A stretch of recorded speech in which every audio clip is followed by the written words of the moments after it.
how to turn off window animation scale on Samsung Galaxy S26 Ultra. Let's start the video. First of all, go to App Library. Here click on Settings app. Now in Settings, scroll down and click on Developer option.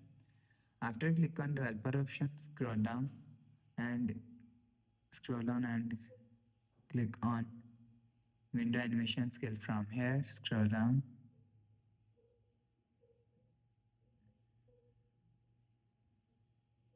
You will see window animation scale is here.